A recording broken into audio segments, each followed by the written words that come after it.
제가 쓰는 걸 소개하고 있는데 오늘은 좀 칼바람, 칼바람이라는 좀 시를 소개하겠습니다. 왜냐하면 이제 봄바람이 비와 섞여서 이렇게 산허리를 때릴 때 느끼는 그 감정인데, 칼바람.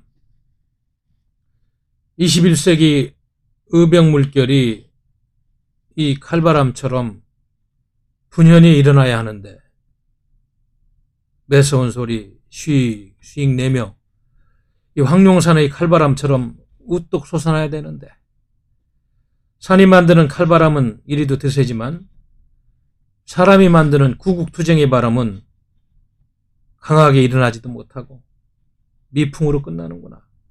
저 사늘이서 맴돌다 멈추는구나. 어서 이 바람을 더 세게 만들어야지. 그래서 투쟁해야지. 뭐 이런 이야기인데, 또 해외에서 시청하시는 교포님들께서 뭐 영어로도 좀 이런 시를 소개해주면 좋겠다고 그래서 뭐 혹시 시간 방지다고 할까봐 한두 번 안 하다가 또 오늘은 소개를 해보겠습니다. 칼바람. A sharp wind.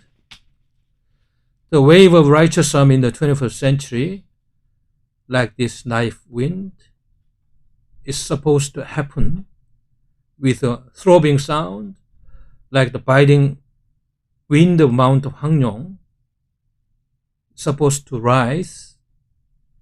The biting wind that mountains make, I'm sure, is really strong, and the desire to fight for the old country couldn't even get up. It ends in a breeze. Because they are man-made, they are stopping at the hillside, but we had better make it strong again, moving around the mountain valleys. 뭐 조금 그냥 의역한 거니까 재미있게 보시면 될 것 같고, 오늘 제가 이 방송하러 오기 전에 한국 갤럽 여론조사 지난달 30일부터 1일까지 이틀 동안 18세 이상 남녀 1000명을 대상으로 조사했는데, 뭐 갤럽 여론조사에서는 문재인 씨 국정 지지율이 32%, 최저입니다. 최저. 뭐 투기에 분노해서 뭐 30%대도 위태롭다 이런 뭐 제목을 달았는데, 뭐 잘못하고 있다는 58%고, 지난주에는 뭐 62%가 넘었는데 잘못하고 있다가 뭐 다른 조사에서 하여튼 최저치 32% 나왔다. 이건 뭘 의미하냐면 이제 이 문재인 정권이 몰락하고 있다는 아주 그 강력한 신호다. 그래서 이렇게 여론조사를 할 때마다 최저치가 지금 내려가고 있는 것입니다. 뭐 여론조사 수치를 이렇게 하니까 특별히 할 말은 없습니다만은, 제가 느끼는 그런 느낌은 뭐 더 낮으리라고 보는데, 하여튼 뭐 이 흐름을 자꾸 우리가 봐야 되니까 이렇게 소개를 하는 거고, 이게 뭐 LH 사태로 촉발된 민생 경제 문제, 뭐 투기 문제 등도 있습니다만은, 조금 나란 일에 관심을 가지고 현안을 보는 사람들은 이 안보 문제도 아주 뭐 이제 심각할 지경을 넘어서 도를 한참 넘었다. 말장난을 계속 하면서 동맹국을 약 올리는 수준까지 와 있다 보니까 이것도 하나의 요인으로 자리 잡고 있을 것이다. 저는 그렇게 생각합니다. 여기 싸이현님, 김선희님, 정진영님, 또 박유세님 어떻게 생각하는지 모르겠어요. 제 의견에 동의하시는지 한번 말씀해 주세요. 뭐 요즘 계속 우리 국민들을 분노하게 만드는 일들만 그렇게 많이 생기고 있지 않습니까? 우리가 어제도 청와대 앞에 가서 기자회견한 주제가 천안함 폭침을 다 결론 내리고 국제적으로 인정받은 조사단까지 결론 내리고 대법원도 판결을 한 사안을 뭘 재조사한다는 건지. 그럼 지금까지 희생되신 46명의 호국영령에 대한 그런 굴욕적인 수치가 어디 있어요? 이게 대한민국이 보훈처라는 데가, 국방부라는 데가, 그걸 컨트롤하는 청와대가 제정신입니까? 어제도 제가 청와대 기자회견에서 소개를 좀 했습니다만, 아니 왜 대한민국의 대통령이 국군 통수권자로서 가장 중요한 헌법에 선서한 국토 방위의 업무를 가장 우선시해야 되는 사람이 주적 개념까지 삭제하고 실질적으로 대한민국을 위협하고 있는 북한이 했다는 얘기를 왜 떳떳하게 이야기를 못하는 거예요? 그러니까 오해를 받고 자꾸 이런저런 의혹이 오고 이제 집권 4년차, 5년차가 되니까 이렇게 지금 지지율이 내동댕이 치면서 식물 정권이 더 빨리 되는 거 아니에요. 아니, 대통령이 그런 이야기를 왜 못합니까? 대한민국 국민을 대표해서 헌법에 선서한 사람이. 북한의 소행이고 폭침이다. 용납하지 않겠다. 지난주에는 내 국군 포럼 문제도 대통령이 얘기 안 하는 거에 대해서 안타는 했습니다만, 이게 도대체 대한민국이 헌법에 왜 있는 거예요? 그러면 뭘 가지고 대통령이 통치하는 거예요? 본인의 잘못된 이념을 가지고 통치합니까? 헌법에서 명령하는 걸 수행하지 않으면 곧바로 탄핵 대상이고 내려와야 됩니다. 그래서 문재인 퇴진을 외치는 거 아니에요. 뭐 권력기관 다 장악하고 백성들을 개돼지 만들어서 적당히 끌고 가면 된다? 어림도 없는 소리! 어림도 없는 소리 말이야. 역사가 그렇게 된 적이 있어요? 몇몇이 탄압받고 그럴 수는 있습니다만 절대 그렇게 되지 않아요. 양선에서 사저 그렇게 아방궁처럼 노무현 대통령 그 전례를 보면서도 말이죠. 네? 그렇게 만들어가지고 퇴임 후에 편히 지내려면 지금이라도 정신 차리고 1년 동안 주위에 잘못된 그 이념을 가진 종북 세력들 다 물리치고 할 수 없으시라고 봅니다만은 거국 중립내각이라도 구성해서 백성들 편안하게 하세요. 뭐 이미 너무 나가가지고 본인의 뜻대로 뭐 되지 않는다는 것도 구조적으로 알고 있습니다만, 아무튼 그래도 세상이 개과천선해가지고 헌법도 지키고 국민을 이해한다는 이야기는 듣고 내려와야지 뭐 고향에 가서 살든지 말든지 할 거 아니겠습니까? 천안함 제주사가 저게 무슨 얘기야 이게? 아니, 대통령직 속에 군사망 사고 진상규명이네. 그렇게 할 일이 없어요. 국민 세금 가지고? 이 민감한 거를 그래 거기서 결정했단 얘기예요? 이 청와대 주사파가 아직도 정신을 못 차렸다. 이번에 또 이런 하나의 해프닝을 통해 가지고 우리가 다시 느끼게 됐다. 이런 말씀을 드리겠습니다. 그러니까 지금 뭐 보수 평론가로서 보수 이론을 설파하는 우리 제가 이제 뭐 저도 평소에 같이 뭐 보수 이론을 설파하는 사람으로 살아오다 보니까 이렇게 이제 뭐 여러 가지 고민을 같이 합니다만은, 그러니까 이게 대한민국을 사랑하는 사람인지 북한을 사랑하는 사람인지 국민들이 헷갈린다는 거 아니에요. 그러니까 애국자가 아니고 애북자다. 애북자. 애북자라고 새로운 단어가 생겼어요. 이런 모욕을 당하면서 그 자리에 있으면 뭐예요? 예? 윤청자 우리 어머님 정말 중앙일보에서 그 보도가 돼가지고 그걸 보고 아마 많은 국민들이 아마 속으로 흐느꼈을 거야.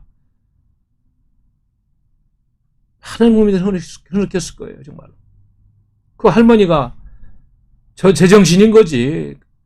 임진왜란 때 행주산성에서 행주치마에 돌 날른 그런 정신을 갖고 있는 분이시더라고. 남들은 다 도망가서 외국놈들한테 부여가면서 뭐 밥 얻어 처먹었는지 모르지만, 예? 정말로 의로우신 분이에요. 그거 민평기 상사 옛날에 뭐 국가 보상금 1억 받고 국민성금 800만 원 가까이 있는 거를 해군에 기증해가지고 기관단총 사서 무슨 함정에다 지금 부착해가지고 316 기관총 이렇게 붙여놨다는데, 이런 분을 가슴 아프게 하는 정권이 잘 될 리가 있어요? 천벌을 받죠. 대통령 영부인하고 옆에 앉아가지고 뭐 그런 분위기로 압도해서 어떻게 뭐 아이고 어머니 쇼하는 모양인데, 북한 수행이라고 당당하게 이야기하자는 대통령 부부 보고 쳐다보지도 않고 밀쳤다는 거는, 이거는 양심의 승리이고 대한민국 자유우파의 정신이 거기 있다는 것을 저는 다시 한번 말씀드립니다. 기가 막힌 얘기 아니에요. 시골에서 혼자 사는 그 노파께서 1억 몇천만 원이요. 보통 큰 돈입니까 이거? 그런 거 생각하면 대한민국 자유민주주의 혜택을 본 돈 벌고 권력 누린 사람들, 그 할머니가 1억 내면은 나라를 위해서 쓰라고 10억 100억을 내도 현찮은 사람들이 나 몰라 하고 말이죠. 일신의 영달 맞게 하니까 이 나라는 이렇게 망하고 있는 거 아니겠어요, 여러분? 제가 구국 담론을 통해 가지고 정말 우리 국민들을 대신해서 혼을 내줄 수밖에 없어요. 정말 잘못된 사람들이라고. 옛날에 한 3년 제가 평론할 때는 한 700여 차례 여기저기 다니면서 방송이 허용하는 범위에서 혼도 내고 그랬는데, 요즘은 뭐 입 바른 소리 하는 놈 어디 방송에서 한 놈이라도 부릅니까? 더군다나 우리 공화당 최고위원을 하고 있는 사람을 부를 리도 없고, 이렇게 구국 담론을 통해서 제가 백성들을 시원하게 해주려고 하니까 많이 퍼날라 주시기 바랍니다. 그러니까 애북자라는 그런 새로운 용어가 생겼잖아요. 애북자. 애국자가 아니고 북한을 사랑하는 사람이다 이거야. 예? 야, 이거 참 코미디 같은 얘기 아니겠어요? 응? 이 정권이 이제 오늘 여론조사에서 나왔듯이 32%까지 뭐 이렇게 추락하고 이러다 보니까 김영준 명지대 교수가 어제 문화일보에서 정권 지지도 붕괴가 2.5단계로 진입했다. 국정기조를 안 바뀌면은 정치적 내사 위험이 있다. 이미 뭐 국정기조를 바꿀 생각이 없고 사람만 살짝 바꾸려고 하는 것 같은데 이미 이거 잡을 수 없는 불길처럼 번지고 있습니다. 그래서 이제 뭐 쩔룩바리 정권이다 해서 레임덕이라는데 여기 뭐 어제 정리했듯이 베드락 정권이라는 것이 이제 맞아요. 이제는 아무리 요설로서 역사와 국민을 속이려고 그래도 절대로 역사와 국민을 속일 수 없는 그런 내리막길로 가고 있는 문재인 씨 정권, 국민이 똑바로 지켜보고 헌법을 무시하고 국민을 무시하는 잘못된 이념 세력의 말로가 어떻게 되는지 꼭 지켜보시기 바랍니다. 그러기 위해서 우리가 더 투쟁하고 정신 못 차린 보수들, 어제도 제가 얘기했습니다만은 대안이 없어가지고 할 수 없이 종북 세력보다 나으니까 우리가 일단은 뭐 거점으로 서울시장도 박원순이가 하는 것보단 그래도 엉뚱한 짓거리는 아닐 거 아니야. 광화문 광장 공사한다고 사람 코로나 핑계대고 말이야. 통제하고 우리한테 그렇게 탄압하고 이런 거 뭐 이런저런 생각을 해봅니다만은 아무튼 정신들 차려야 되겠다. 제정신을 가지고 지금 이 엄청난 대한민국의 시국에 대해서 분석하고 있는 국민이 많지 않으면서도 감으로 이제는 이런 흐름들이 이렇게 가고 당장 국민들의 생활에 피부로 와닿으니까 여기까지 와 있는데 더 중요한 거는 저는 항상 이야기합니다만은 먹고 사는 문제는 당장 와닿습니다만 안보 문제는 여러분들의 먹고 사는 문제보다 더 중요한 게 생명권의 문제예요. 죽고 다치면 다 필요 없잖아요. 돈도 필요 없고 집도 필요 없고. 그래서 우리가 역사관, 국가관을 교육하고 윤리교육을 하는 건데 다 실패한 나라가 됐어요. 그런 면에서. 뭐 정말 이 정권은 옳은 소리 하는 사람들 이야기를 듣지 않습니다. 그들만의 목적을 위해서 좌익혁명을 완성하겠다는 그거 하나로 그냥 모든 걸 수단을 이용하고 그 목표점을 향해서 달려가고 있는 정권이다. 또 하나의 그 얘가 나왔잖아요. 내가 항상 이 정우영 외교부 장관 이 사람이 큰일 날 사람이라고 하는데 또 사고 쳤잖아요. 외교부 장관이 취임하면 동맹국은 미국인데 미국을 먼저 가야지 말이죠. 중국 왕이 외교부장이 부른다고 말해요. 첫 대면을 그래. 그것도 대만 코앞했는 데 가가지고 샤먼싱까지 가가지고 중국하고 외교부 장관하고 회담을 합니까? 참 이게 솔직히 이렇게 하면 안 되는 거예요. 그러니까 미국 사람들이 얼마나 꼼꼼하고 합리적인 사람들이에요. 하다 안 되니까 이제는 도대체 문재인 정권이 한미동맹을 지킬 의지가 있느냐. 제가 계속 이 이야기를 하는 이유는 너무너무 중요하기 때문에 그런 건데 성주에 사드 배치해놓고 환경영향평가가 끝나면 정식 배치가 되는데 아직도 환경부에 국방부에서 요청도 안 했다니까 문재인 정권 때 안 한다는 거고 중국 공산당한테 예속되어가지고 군사주권 포기하더니 삼불합의해주고 이거 미국 사람들이 보면 주한미군이나 대한민국 생명권을 지키는 사드 배치 하나 정식으로 못하게 하는 사람들이 어떻게 동맹국이냐 이거야. 말로는 뭐 한미동맹은 대한민국 안보의 근간이라고 말로는 하고 행동은 안 하고 일본하고 미국은 미사일 지금 MD 체제 공유하면서 하나 날아올지 모르는 모든 미국 중국이나 북한의 미사일에 대비해서 모든 걸 훈련하고 있는 대한민국은 빠져가지고 지금 하자고 하는데 안 하고 있잖아요. 중거리 미사일 배치 안 하면 중국의 등평 미사일 어떻게 막을 거예요? 북한의 아스칸데르급 단기 미사일 핵탄두 장착에 쏘면 어떻게 막을 거예요? 아무런 대비책도 없어요. 그런데 한미동맹 체제를 강화해서 이런 걸 막을 준비를 해야 되는데 중국부터 날아가는 정의용이는 무슨 생각을 하는 사람인지 모르겠어요. 그러니까 한국은 문재인 정부 4년 내내 중국에 경사돼 있다. 이번에 외교부 장관 취임하자마자 중국에 가서 그러면 아마 이 이야기는 다시 나올 거고 아직도 청와대 안보실장 할 때 주사파 정권에 부여가면서 안보를 파괴한 정의용 실장, 정의용 장관 한반도 평화 프로세스, 가짜 평화 프로세스 장난치고 종전선언 이야기하는 이런 장관이에요? 당신도 앞으로 시대가 흘러가지고 혹독한 평가를 면할 수가 없다. 대한민국 안보를 파괴하는 정말로 잘못된 일들을 하고 있는 거 아닙니까? 언론이 보도를 안 하고 지식인들이 비판한다고 하면서 여기저기 비켜가서 우회적으로 이렇게 그냥 조용히 있으니까 당신 하는 일을 지켜보는 사람이 없는 것 같아요. 어림없는 소리 하지 마십시오. 당신들 하는 거 다 지금 기록되고 얼마나 잘못하고 있는지 다 지켜보고 있다. 그렇게 출세하는 게 좋으면은 정말 안타깝습니다. 그렇게 해서는 안 되는 거예요. 그러니까 한미동맹 버리고 한중동맹으로 가는 거 아니냐 이런 이야기까지 나오고 지금 지난번에 2+2 회담 이후에 미국이 그렇게 이번에 와가지고 마지막으로 내가 간청하듯이 동맹국으로서 예의를 갖췄는데도 미중 간의 선택을 있을 수 없는 일이라고 이수혁이하고 주미대사, 문정인이도 그렇고 정세현이도 그렇고 민주평통 수석부의장 이 정의용이도 그렇고 망언이나 하고 이게 미국과 중국을 동등하게 본다는 이야기인데 아니 미국과 중국이 동등합니까? 국제정치적으로도? 정의용 씨는 국제정치적인 지식이 있어요? 네, 문정인 외교안보는 지식이 있는데 그 양반은 나는 국가가세 한다고 보고 있는데 어떻게 미국과 중국이 동등해요? 패권 국가는 미국이고 아직 중국 멀었어요. 시장이 필요하죠. 그러나 미국한테도 버림받은 대한민국이 중국 시장을 제대로 개척할 수 있나요? 어림없는 소리 하지 마십시오. 이거 정말 잘못된 이념에 경도돼가지고 심부름꾼 역할하는 외교 국방장관 그리고 주변의 안보 정책 담당자들 경제 문제뿐만 아니에요. 이거 정말 매국노 수준이야. 내가 보기엔 매국노 수준이라고. 매국노 수준. 이 사람들 말이야. 지금 미국에서는 인권보고서에서 대북전단 금지법부터 해가지고 차근차근 얼마 되는 북한에 말이죠. 유엔 제재 위반한 문철룡이 그거 말레이시아에서 인도받아가지고 모든 걸 조사하고 있고 북한 유엔 제재 위반한 러시아나 중국의 말이야. 석탄 선정 문제, 자금 세탁 문제. 미국의 CIA나 정보기관들이 대한민국 정부에서 북한 도와줬는지 안 도와줬는지 그 자료 안 가지고 있을 것 같아요?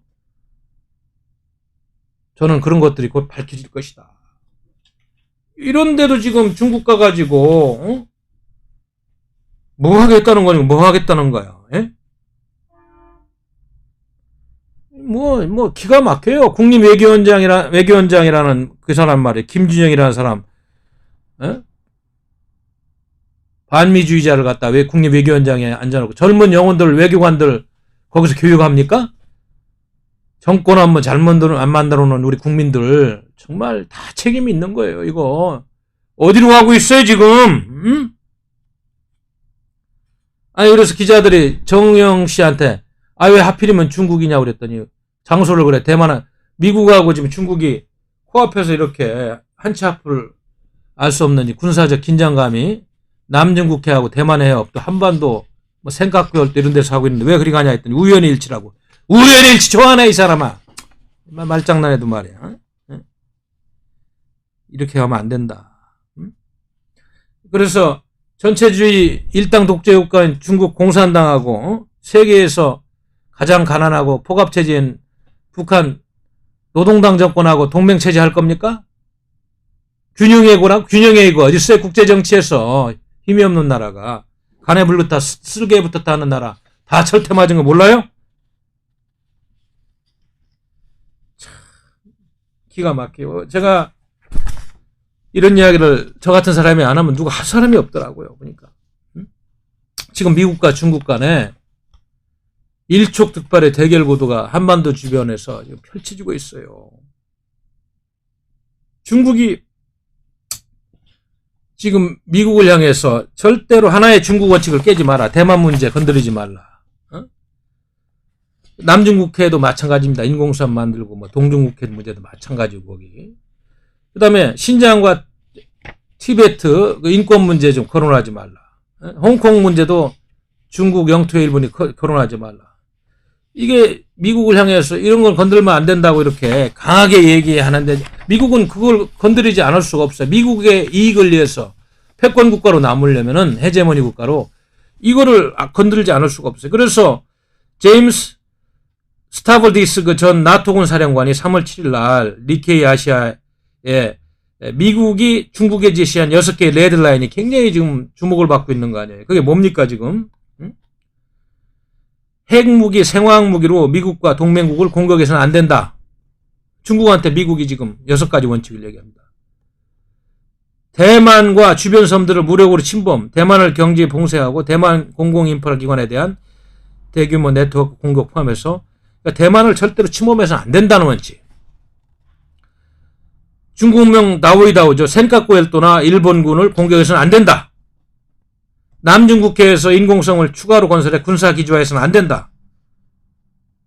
미국과 동맹국 해군의 자유항행을 방해해서는 안 된다.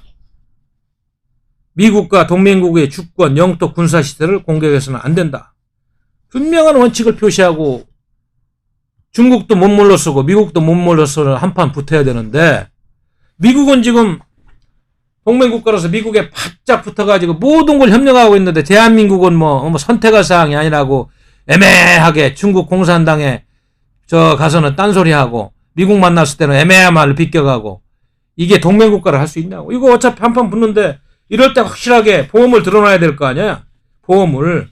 대한민국에 보험 안 들고 앞으로 지금까지 이룬 경제기적 수출 의존형 국가 경제전략 그대로 유지하면서 성장할 수 있어요? 예?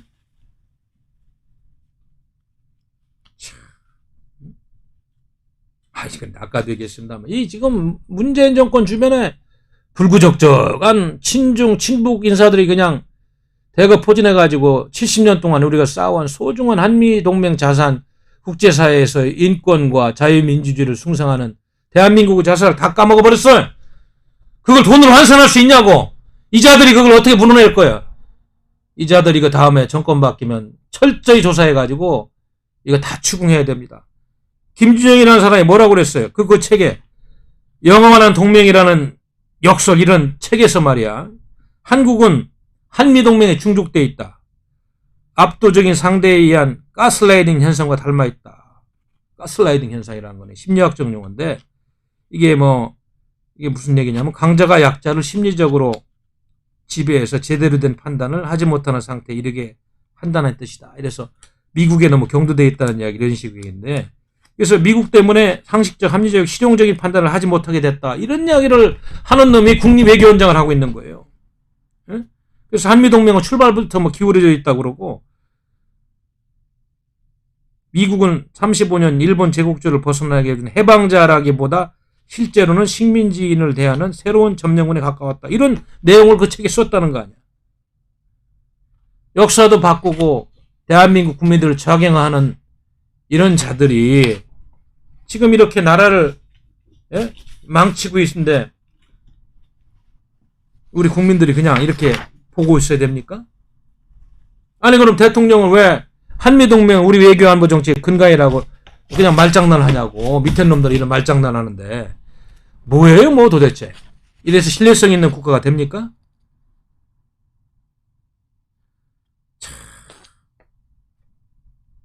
그러니까 앞으로 미국은 인권 문제를 가지고 중국하고 북한을 물어뜯을 겁니다. 그거는 전 세계 보편적인 이념이기 때문에 누가 시비를 하지 못해요. 그래서 이 문제를 가지고 지금 일본도 서방 G7도 지금 공조해가지고 나가는데 대한민국이 이렇게 대북 인권 교류안에 3년째 불참해서 시시콜콜 시비 걸고 사드 배치 하나 하는 거나 동맹국 협조하는 이런 나라는 앞으로 골로 갈 수밖에 없어요. 그래서 내가 이 정권 거급 중립 내가 구성하고 그런 인사들 다 배제하고 나라 구하라고 하는 이야기가 그냥 하는 이야기가 아니다. 어제도 제가 얘기했잖아요. 연설하면서 2018년 판문점 남북 정상회담 직후에 북한의 핵과 화생방 공격 대비 연구 계획을 이 문재인 정권이 폐기시켰다는 거 아니에요?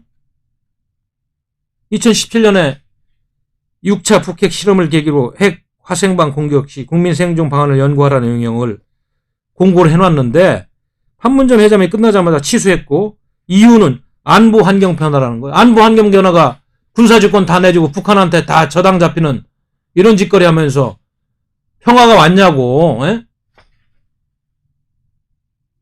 아니 문재인 씨하고 김정은이 한번 만났다고 남북 북한 위험이 없어졌어요. 북한 핵이 폐기가 됐어요.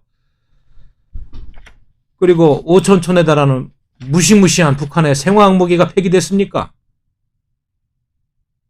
그러다 보니까 4년 전부터 민간인은 얘기할 것도 없고 군인도 핵 화생방 대피훈련도 제대로 하고 있지 않느냐. 군인들도 하고 있는지 모르겠어요. 나는 이거 정말 이렇게까지 돼 있는데 아니 북한의 핵무기하고 생화학 무기가 얼마나 무서운지 옛날에 국방장관도 이야기하고 핵과 생화학 무기가 있는 한 대한민국이 북한에 포로라는 것을 다 시인하는 이야기를 한 사람들이 이러면 되겠어요?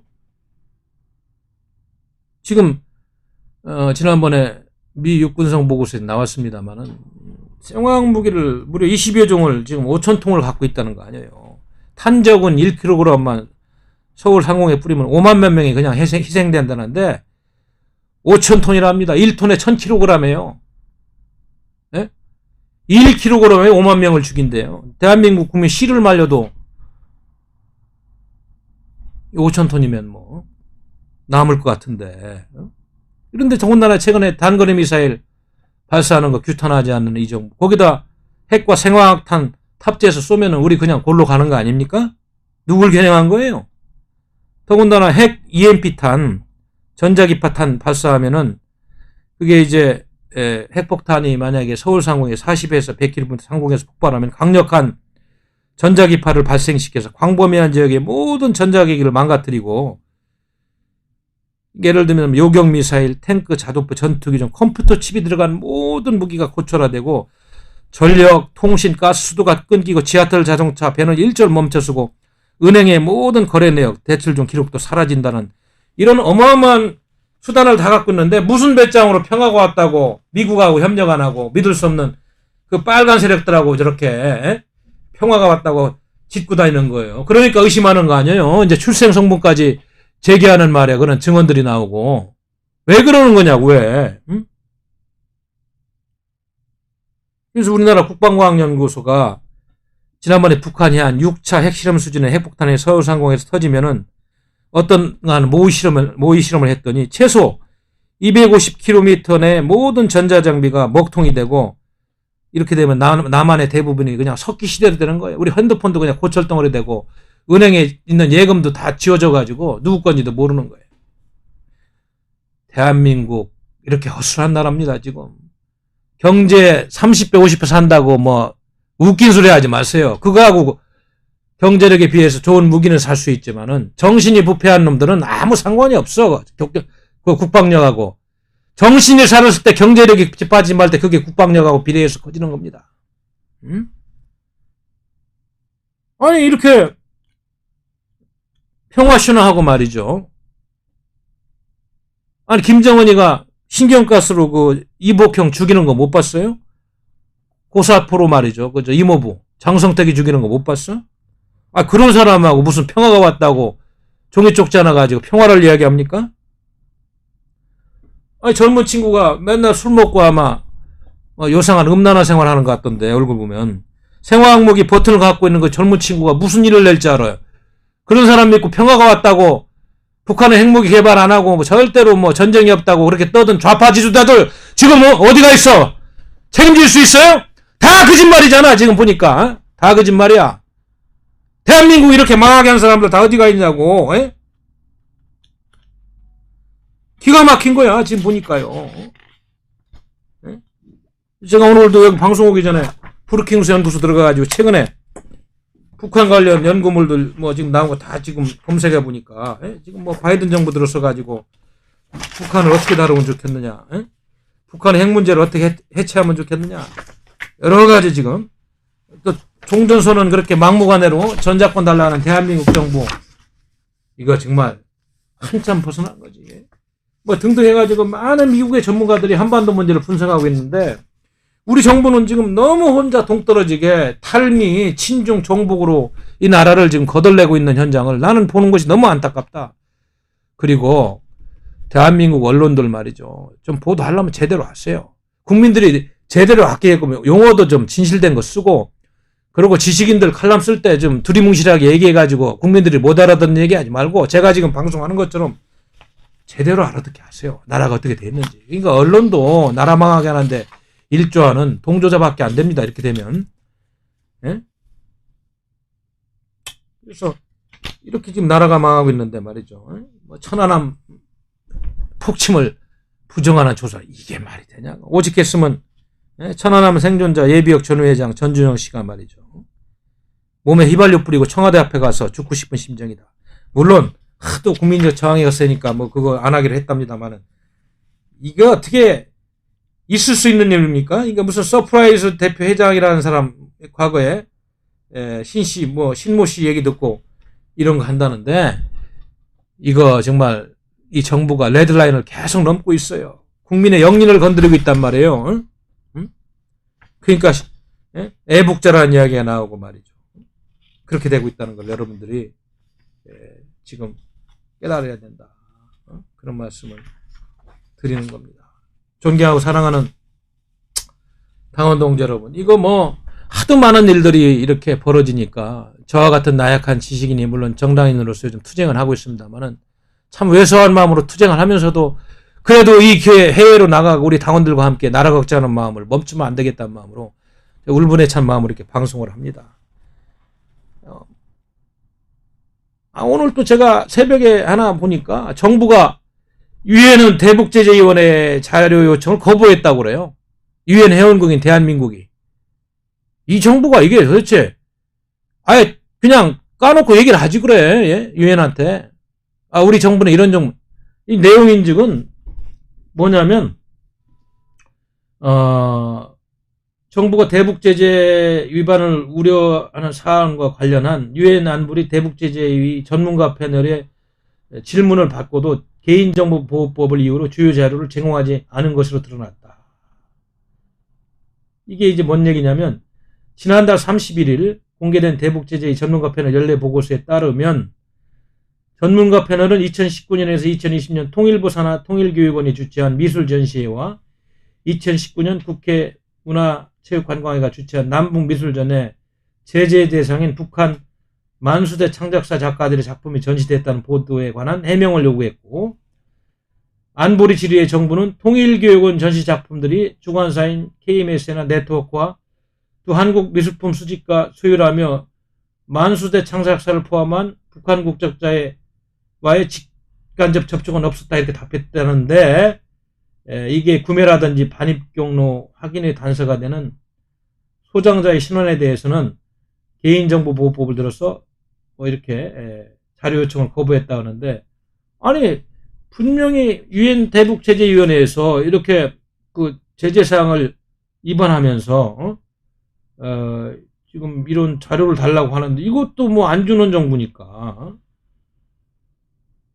이렇게까지 지금 이야기를 하면은, 대한민국이 국격은 어디 가고 대한민국이 유엔과의 협조 체제도 이런 기본적인 하기야 대북전단 금지법 때문에 이미 뭐 금이 갔습니다만은, 이거 정말 이렇게까지 하면 안 되는 거 아닌지 모르겠어요. 자료 요청을 거부하면 안 되죠. 그 대북제재위원회 전문가 패널들이 요구하는 자는 성실하게 제출하고 해명을 해야지.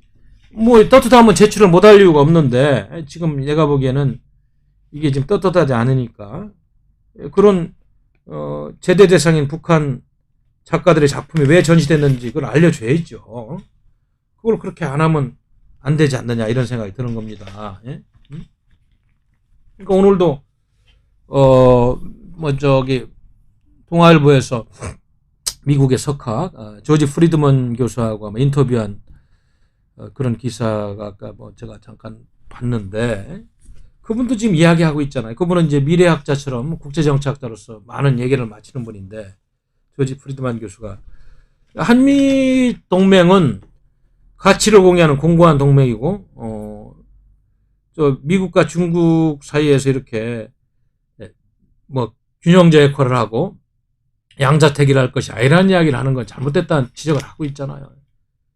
힘이 미국하고 중국이 힘이 같지도 않고 국제정치 속성상 미국을 능가할 수 있는 그런 중국이 되려면 아직 멀었다는 걸 지금 이렇게 이야기하고 있는데, 그러니까 쿼드 문제라든지 한미동맹 그동안의 연결고리, 뭐 미사일망 이런 거를 왜 한국 정부에서 그렇게 소극적으로 하고 지금 반중연합점선을 구축하기는 중국에 대해서 우리 정부가 서운하게 하는 것에 대해서 아주 잘못된 외교적 선택이라는 것을 우회적으로 다 지금 지적하고 있습니다.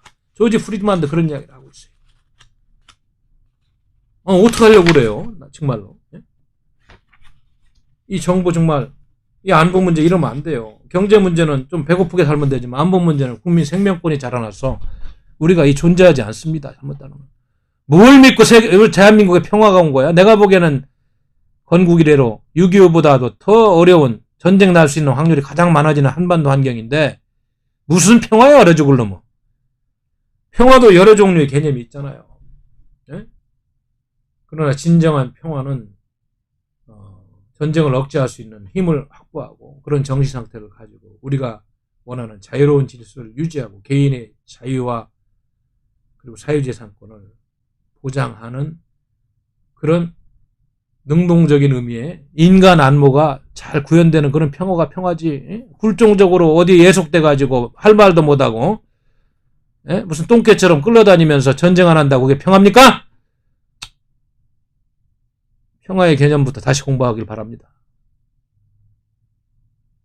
한미동맹으로 지금까지 이룩한 평화가 세력균형으로 힘에 의해서 평화가 유지된 거지 말장난으로 이룩된 평화가 아니잖아요. 정말 지도자 한번 잘못 보아놓으면 이 나라가 어떻게 망가지는지 다시 한번 좀 체험하고 있다. 에이고 뭐 맨날 요즘 보면 뭐 청년들도 절망하고 있다. 정말로 집이 없어가지고 청년들이 어디가 살아야 되고 어디 결혼해야 될지 지금 뭐 암담하다 뭐 보도도 받고 서울에서는 뭐 집이 얼마야? 지난해 949채밖에 공급이 안 됐대요. 청년들을 위해서. 근데 33,683명의 그 집에 신청해서 경쟁률이 35대 1이었다는데 이래가지고 청년들이 무슨 희망을 가지고 결혼하는지 모르겠다. 응? 지금 뭐 서울 아파트 중간대 아파트 가격이 10억 원에 육박하는데 지금 한국교육개발원 정보에 의하면 대학 및 대학원 졸업자 중 취업을 한 이들의 평균 연봉이 3,115만 원이랍니다. 10억 원짜리 아파트 은행에서 대출 안 해주고 무이자 대출 안 해주고 하면 어떻게 사냐고. 응? 그러니까 이런 중위가격 아파트 10억대 살려면 32년 동안 한 푼도 안 쓰고 모아도 안 된다네. 그동안에 뭐 인플레 한다고 돈 값어치 떨어지는 거 계산하면 뭐 40년 모아도 안 되겠어요. 이런 허위의 소득주도 성장론으로 주택정책 24번 5번 발표해도 오히려 국민을 피멍들게 하는 정권이 이게 정상적인 정권이라고 할 수는 없는 것이다. 응? 큰일 났다는 생각이 들고 하여튼 지금 변창흠이 같은 그런 자를 그 자리에 놓고 뭘 한다는 국민들이 뭐 전혀 신뢰성이 없으니까 그 쓸데없이 신도시 한다고 여기저기 발표해가지고 주민들이 동의도 안 하고 공공택지 개발한다고 이런 짓거리도 하지 말고 거국 중립내각 구성해가지고 제대로 된 정책 내는 것이 살 길이다. 백신 문제도 제가 항상 얘기합니다만 29일 날 0시 기준으로 우리나라 백신을 맞은 사람이 79만 3,955명인데 이건 5,200만 명 인구로 대비해서 보면 1.5%라고 합니다. 그러니까 인구 100만 명당 백신 접종 횟수는 세계 105위 수준이고 우리나라가 집단 면역을 하려면 3,627만 명이 맞아야 되는데 전체 인구가 70% 정도는 2.1%밖에 안 된다. 이스라엘은 지금 영국은 마스크 벗는다는데 유럽 선진국들 G7 국가들 OECD 국가들 올해 안으로 다 이제 벗는다. 대한민국은 언제 벗어요? 5년 6년 가도 벗겠어요? 경제 살리고 상권 살리는 건 마스크 벗어야 되는 거지. 그 이상 중요한 K방역이 어디 있어요? 진짜 해야 될 일은 안 하고 말이죠. 이 정권 비판하는 집회 못하게 K방역 9인 이상 모이지 말라고 그러고 버스 타고 지하철 타보세요. 그게 방역이 되는 것인지. 실외에서 마스크 쓰고 있는 것이 얼마나 안전한 건지 한번 체크해 봐야 할 텐데 아무튼 전혀 수고를 안 했다는 것이 아니고 노력한 부분도 있습니다만 가장 중요한 백신 확보로 실패하니까 K방역이 완전히 실패한 그런 결과를 갖고 있다. 그래서 오늘도 또 나왔잖아요. 지난번에 문재인 씨가 우리 여러분들 기억날 겁니다. 스탠팔 방시알 모더나 그런 CEO와 통화하면서 그 모더나 백신 2분기부터 2천만 명분 도입한다고 이렇게 통화했다고 막 이렇게 크게 홍보하고 그랬는데 이것도 지금 차질이 생겨가지고 무소식이라는 거 아니야. 무소식. 2천만 명분 어떻게 됐는지. 얀센이라든지 노바백스도 공급이 불투명하고 어떻게 되는 거예요? 지금 상반기에 지금 나온 백신 물량이 889만 5천만 명. 원래대로 하면은 상반기에 1200만 명을 대상으로 1차 접종을 하기로 했는데 턱없이 부족하고 말한 거하고 전혀 현실이 맞지 않는다. 얀센이라든지 노바백스는 2분기 중 공급 일정이 이미 확정되어서 할 다른 백신도 여전히 안개 속이다. 그래서 지금 말이죠. 이렇게 백신 지금까지 어제까지입니까? 어제까지는 1차 접종 인원이 총 91만 명, 100만 명이 안 돼. 91만 4,069명인데 접종률이 1.76%다. 이거 대한민국처럼 빨리빨리 자라는 나라가 빨리 경제 성장해서 민주화도 빨리 했는데 이 정권 몇 년 잘못 가니까 이 국민 생명권도 이렇게 다 뭉개져 버리고 무시당하고 어떤 정치적인 전략을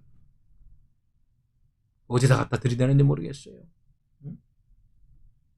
그러면서 맨날 피라미드들만 잡으면서 윗사람들은 깨끗한 것처럼 이중 플레이하고 말이야. 내가 어제도 얘기했잖아요. 문재인 씨 말이죠. 양산 사저 말이야. 농지 사서 대지로 전환하면서 차익 남긴 거. 이해찬 씨 세종시 나들목 옆에서 농지 사서 대지에서 집 질면서 지금 집값 오른 것부터 해서 김상조의 그런 위선의 대명사 말이죠. 통장에 14억 갖고 있으면서 1억 2천 올려서 자기 전세값 오른 거 주려겠다 거짓말하고 최재성 정무수석 남양주에 농지 사서 대지 집 짓면서도 정말들 뭐 하나 깨끗한 게 없잖아요. 참 하도 많아가지고 얘기하기가 입이 아픕니다. 며칠 전에는 또 뭐라더라 민주화 운동한 사람들 가족들까지 혜택을 주는 법 만들었다 아주 저항이 심하니까 서른원이라는 그 사람이 만들었다가 발의했다 철회했다는데 이거는 국민을 너무 우습게 하는 거야. 운동권인사 자녀들이 민주화를 얼마나 했는지 모르겠는데 특혜를 대물림하겠다는 거 아니겠어요? 이미 1999년도에 제정된 민주화보상법을 통해 가지고 5,000명 가까이 생활지원 보상금을 줬잖아요. 5.18에 대해서 특별법으로 지원을 하고 무슨 제주 4.33 것까지 1억 3천만 원 것까지 희생자를 준다고 이렇게 했는데 거기다가 또 엉뚱한 인사도 포함됐다는 그런 소문 듣는데 아니 서울시가 서른 등 민주당 의원 73명이 지난 26일 발의한 민주유공자 예우에 관한 법률을 제정안에는 뭐라고 했냐면 4.19, 5.18뿐만 아니라 유신반대, 6월 항쟁 참가자 유공자로 지정해 배우자, 자녀를 지원하는 내용인데 이 셀프 특혜 논란으로 중단됐다. 이게 그 자녀에게 좀 말이죠. 대학 수업료, 직업훈련, 의료비용을 지원하고 주택구입과 임자 때 20년 분할상환이 가능한 대부 혜택도 주는 등 운동권 인사 자녀들의 성장에 맞던 특혜 대물림 성격까지 비친 아니 당신들만 애국했냐고. 당신들 군대 안 가고 운동할 때 군대 가서 봉사한 사람들이 더 위대해. 내가 보기에는 이 자들이 이게 정말 도가 지나쳐도 당신들 민주화 운동한다고 종북 세력들 손잡고 나라 이렇게 망가뜨리는 게 모든 민주화 운동하는 사람들이 다 나쁘다는 게 아니에요. 훌륭한 사람들이 많습니다. 정말 국가를 위해서 그런 거 안 바라고. 그러나 지금 30의원을 비롯한 76만 의원들은 정말 반성해야 돼. 순수한 서민들이 군대 가서 3년 동안 묵묵히 봉사하는 그 애국보다도 못해. 내가 보기에는 이런 식으로 하면 이게 무슨 대한민국 국민 세금으로 운영된 국가가 무슨 쌈짓돈이야. 당신들 재산 팔아서 나눠 쓰던지 장난하는 거야 뭐야 지금. 그러니까 장규필 씨 같은 사람들은 말이야. 정말 이런 사람이 있으니까 그래 대한민국이 되는 거야. 민주화는 모든 국민의 업적인데 그런 지원은 자기는 안 받겠다. 그 양반이야말로 감옥 가서 진짜 고생 제일 많이 한 사람은 올해 양심상 안 받겠다는 거 아니야. 그리고 딸이 그 언론에 한 얘기가 뭐예요? 아버지는 10억 원대 보상금을 신청조차 안 했다는 거 아니에요. 예? 그 이유는 세금을 낭비하고 민주화운동의 진정성을 해친다는 이유 때문이다. 이런 양심이 있으니까 그나마 대한민국이 안 망하고 있는 거예요. 예? 기가 막힌 얘기예요. 사실은.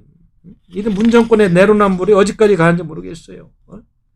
투기 잡는다고 말이요. 134만 명 공무원 전부 재산 등록하라고 그러고 와 윗대가리들만 예? 제대로 조사하면 다 끝날 일을 가지고 물론 밑에도 잘못하면 다 조사해야 되겠지만 부패하고 반윤리성이 도가 지나쳐가지고 이제는 예? 모든 게 땅에 떨어졌다. 예? 모든 게 땅에 떨어졌다. 어떻게 해야 되는지 정말 우리 국민들이 당원 여러분들이 잘 생각해 보셔야 될 것 같아요. 예? 부정선거, 청선거 개입 사건 문제는 이런 거 재판하라고 하니까 김명수 사법부는 말이야. 김미지 판사 우리 법연구소 통해가지고 1년 넘게 뭉개고 있고 이게 대한민국 사법부에 뭐예요 도대체? 에? 대북전단 금지법 청문회 한다니까 그걸 로비해가지고 못하게 그런 데나 쫓아다니고 말이야. 참 웃을 겁니다 동맹국이. 이 정권이 대한민국 그동안에 쌓아놓은 이미지 다 까먹고 있다. 응? 응? 제가 또 한 가지 기가 막힌 건 말이죠. 저는 뭐, 지난번에 문재인 씨가 취임할 때 기회는 평등하고 과정은 공정하며 결과는 정의로울 것이다. 뭐 이런 이야기를 했잖아요. 2017년 문재인 씨 취임 핵심 메시지인데, 근데 그거를 최근에 중국의 인민이 뭐 논술을 뺏겼다는 거 아니야? 그러니까 친중이라는 얘기를 들을 수밖에 없는 거지. 거기 한국판 짝퉁이라는 거야. 중국제. 저기 중국 공산당 기관 인민일보가 2015년 4월에 게재된 논설에는 뭐라고 되어 있냐면 우리가 주창하는 공정은 기회의 평등과 과정의 공정을 강조할 뿐만 아니라 결과의 정의까지 고려하고 이를 사회 각계각층에서 실현하는 것이다. 이걸 조금 변형해가지고 중국 공산당 기관지 사설을 갖다가 대통령 취임사에 핵심 키워드로 썼다니까. 어? 야, 그러니까 이제 이 정권의 한계와 본질이 다 드러나고 있는 거예요. 그 밑에서 부여가는 그 몇몇 인사들 말이죠. 당신들 두고 봅시다. 어? 동맹국인 미국을 향해서는 군사조건을 내세워가지고 능력도 여건도 안 갖춰줬는데 전작권 달라고 떼쓰고 말이죠. 정작 중국이 사드 보복에는 아예 산불 약속해놓고 군사주권 핵심 사항들을 다 지금 양보하고 하나도 그 항의도 못하고 말이에요. 응? 그래서 앞으로 미국 요구하는 거를 노골적으로는 거부 안 하고 있습니다만은 다 지금 거의 못하겠다고. 사드 추가 배치도 환경위험 평가도 조차도 환경부 하지도 않았다는 국방부인데 뭐 추가 배치는 그만두고 정식 배치도 안 되게 생겼고 미국의 미사일 방어 체제에 참여해야지 우리 국민의 생존권을 지키는데 그것도 뭐 안 하겠다고 그러고 한미일 군사동맹을 만들어 놔야지 완벽하게 중국의 등폭 미사일, 북한의 미사일을 막는 미사일 방어 협력 체제가 완성되는데 그것도 안 하겠다고 그러고 그럼 이 정부는 뭐하러 있는 거예요? 국민의 생존권 안 지키려면. 국민을 버리고 헌법을 버리려면 뭐하러 있는 거냐고. 누구주의를 하고 있는 정부예요 도대체. 굴종적 사대주의하는 폐쇄적인 이념 세력으로 그냥 대한민국 초치려고 하는 거예요? 뭐예요 도대체? 응? 코로나 문제도 정말 화가 나는 정도가 아니에요. 응? 초기에 대만이나 몽골 것처럼 중국인들 입국만 금지시켰어도 지금의 희생자보다 10분의 1도 줄었을 거예요. 왜 그렇게 하는 거예요? 중국 눈치 보고 이런 정권이니까 그렇다. 응? 중국제를 갖다가 한국판도 짝퉁으로 해가지고 말이야. 기회의 균등, 공정을 얘기했다니까 이게 대한민국 대통령 침사에서 중국 인민일보 사설을 뺏기는 이런 수준이라니까 얼마나 우습냐 이거야. 에? 중화 사대주의 정권이 뭐예요 도대체. 정말로 말이죠. 응? 아이고 정말로 정말로 하도 하고 싶은 얘기가 많습니다만 또 방송을 너무 길게 하면 우리 당원들은 괜찮습니다만 일반 유권자들은 지체하니까 제가 너무 많이는 하지 않겠습니다만은, 아무튼 지금 오늘도 제가 이런저런 예를 들면서 짤막짤막하게 여러분들이 알아야 될 거 설명을 다 드리고 있는데, 큰일 났습니다. 이제 이거 자꾸 경고등을 얘기하고 큰일 났어요. 그래서 문화일보의 이미숙 논설위원 같은 사람은 이제 문정권 4년의 안보 직무유기는 매국 수준이다. 이런 칼럼도 조금씩 나옵니다만 약해요. 더 강하게 써야 돼요. 국민들이 아직 알고 못하고 있다. 도널드 트럼프 미국 행정부 2대 국가안보보좌관 했던 하버트 맥메스터가 직무유기에 대해서 이야기하고 있는데, 대한민국 문재인 정권이야말로 대표적인 그런 케이스가 아닌가. 이런 지금 북한의 핵기업 앞에서, 화생방무기 앞에서, 인권 문제 앞에서 철저하게 직무유기를 하고 있는 그런 걸 우회적으로 지적하는 이런 상태까지 왔다. 그래서 국가안보와 경제를 팽개치는 매국적 수준의 직무유기라는 이 문화일보 논설위원 칼럼이 약하게 느껴집니다. 제가 보기에는. 우리 존경하고 사랑하는 당원 동지 여러분, 하루하루 이 정권이 끝나기 전까지는 이렇게 피말리는 그런 애국심을 가지고 우리가 투쟁하고 싸워야 할 도리밖에 없어요. 우리 당이 많이 부족하고 힘들고 원내 정당은 아닙니다만, 그래도 21세기 구국 의병으로서 대한민국을 구하는 지킴이가 되고 있다는 것은 확실합니다. 정신이 살아있고 이 애국하는 40만 동지들의 그런 뜨거운 열정이 살아있다면 우리는 반드시 이 자들을 물리치고 대한민국을 구하고 옥중에 계신 박근혜 대통령님을 구하는 그런 날이 반드시 올 것이다. 그렇게 생각하면서 내일 또 전국적으로 또 서명대 운영을 비롯한 기자회견 등을 통해서 애국투쟁에 선봉해서 잘 싸워주실 것을 부탁드리면서 다시 한번 감사드린다는 말씀 드리면서 방송을 마치겠습니다. 고맙습니다. 우리는 바쁘게 움직일 수밖에 없습니다. 편히 쉴 수도, 잠을 잘 수도 없습니다. 그러나 내일을 함께 꿈꿀 수 있다는 사실 하나는 약속할 수 있습니다. 그래서 우리는 위로가 됩니다. 때론 용기가 되고 때론 정의가 되기도 합니다. 오늘도 희망을 품고 나아갈 수 있도록 대한민국 국민 모두의 꿈을 지키는 우리는 당신의 벗입니다. 우리 공화당